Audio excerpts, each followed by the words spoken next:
दिल्ली में एक बार फिर कुछ ऐसा हुआ जिसने सबको हैरान कर दिया। इंडिया गेट पर प्रदूषण के खिलाफ प्रोटेस्ट हुआ। होना भी चाहिए, जैसे हालात बने हुए हैं उसमें सरकार से सवाल तो पूछे जाने चाहिए।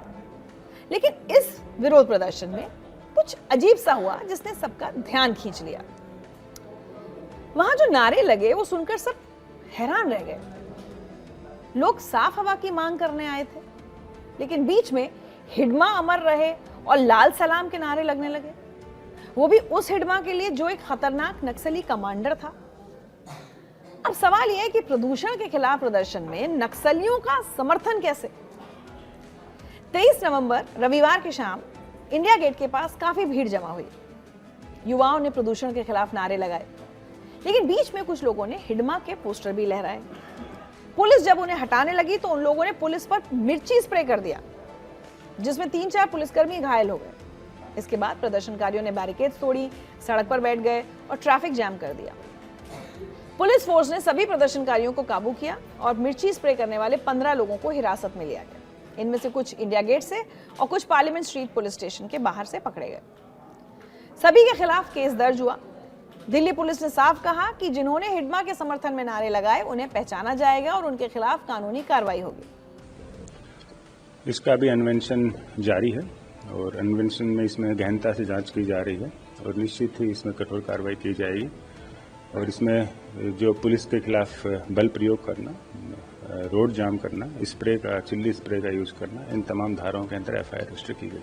सर, अब जरा उस हिडमा के बारे में जान लीजिए जिसके लिए युवाओं ने नारे लगाए। माडवी हिडमा एक सीनियर नक्सल कमांडर था। वो पीपल्स लिबरेशन गुरिल्ला आर्मी की बटालियन नंबर 1 का मुखिया था, जिसे सबसे खतरनाक स्ट्राइक यूनिट माना जाता था। हिडमा 1981 में छत्तीसगढ़ के सुकमा में पैदा हुआ था। उसने सिर्फ 10वीं तक पढ़ाई की थी, लेकिन जंगल की लड़ाई में वो माहिर था। हिडमा 26 बड़े हमलों का मास्टरमाइंड माना जाता था। 2010 में दंतेवाड़ा में जब 76 सीआरपीएफ जवान शहीद हुए थे। 2013 में झीरम घाटी में 27 लोग मारे गए। 2021 में सुकमा बीजापुर में 22 जवान शहीद हुए। इन सभी में हिडमा का हाथ था। उसके सिर पर 50 लाख रुपए का इनाम था। सिक्योरिटी फोर्सेस उसे बस्तर का भूत कहती थी, क्योंकि वो भूत की तरह घने जंगलों में छुपकर काम करता था। 18 नवंबर 2025 को आंध्र प्रदेश के मारेदुमिल्ली जंगल में इनकाउंटर में हिडमा मारा गया। इसी इनकाउंटर के खिलाफ और हिडमा के समर्थन में इन लोगों ने प्रदर्शन किया। जो इंसान इतनी सारी मौतों का जिम्मेदार हो, उसके लिए इतनी हमदर्दी, वो भी देश की राजधानी में, वो भी प्रदूषण जैसे मुद्दे की आड़ में। गौर से सोचने की बात है, आखिर ये अर्बन नक्सल किस कदर हमारे समाज में घुस चुके हैं। अर्बन नक्सल वो लोग जो शहरों में रहकर नक्सली विचारधारा फैलाते हैं। ये पढ़े लिखे होते हैं, शहरों में अच्छी जॉब करते हैं, अच्छा पैसा कमाते हैं, लेकिन गुपचुप तरीके से माओवादी एजेंडा चलाते हैं। इंडिया गेट के प्रोटेस्ट में जो लोग आए, उन्होंने प्रदूषण का बहाना बनाया, लेकिन असली मकसद हिडमा जैसे नक्सलियों को हीरो बताना था। ये तरीका पुराना है। किसी सामाजिक मुद्दे का इस्तेमाल करो, भीड़ जुटाओ और बीच में अपना राजनीतिक या विचारधारात्मक एजेंडा घुसा दो। दिल्ली में प्रदूषण सच में बड़ी समस्या है। AQI लगातार 400 के करीब है, जो बेहद खराब कैटेगरी में आता है। लोग सांस नहीं ले पा रहे, बच्चे और बुजुर्ग बीमार हो रहे हैं। हम लोग हर दिन सड़क पर प्रदूषण के मुद्दे को उठाते हैं, उसके खिलाफ आवाज उठाते हैं, सरकार से सवाल पूछते हैं, क्योंकि ऐसे में लोगों को साफ हवा की मांग करने का पूरा हक है। लेकिन जब कोई इस गंभीर मुद्दे को नक्सलवाद से जोड़ने लगे तो पूरी बात बदल जाती है। लोगों को सोचना चाहिए कि हिडमा और उसके साथी क्या करते थे।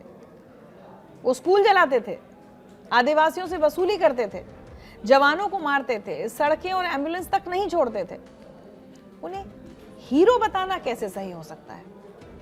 दिल्ली पुलिस अब जांच कर रही है और ये पता लगाने की कोशिश कर रही है कि आखिर इस प्रदर्शन के पीछे कौन लोग थे, किस संगठन से ताल्लुक है इनका, और क्या ये प्लान था या सिर्फ कुछ लोगों की हरकत। क्योंकि कई बार ऐसा भी होता है कि भाई बहुत सारी भीड़ है, कुछ लोग उसमें घुस जाते हैं और अपना कुछ एजेंडा चला देते हैं, तो इस पर जांच होगी। पिछले कुछ सालों में शहरों में ऐसे प्रदर्शन तेजी से बढ़े हैं, जहां असली मुद्दा कुछ और होता है पर नारे कुछ और लगते हैं। तो हम सबको, खासकर मीडिया को भी और सोसाइटी को, आप सबको इसको लेकर जागरूक होना होगा कि जो विरोध प्रदर्शन हो रहा है वो किस लिए हो रहा है, क्या वो मुद्दा सही है या गलत, और उसकी आड़ में जो दूसरे एजेंडा चलाए जा रहे हैं उन पर भी नजर रखिए।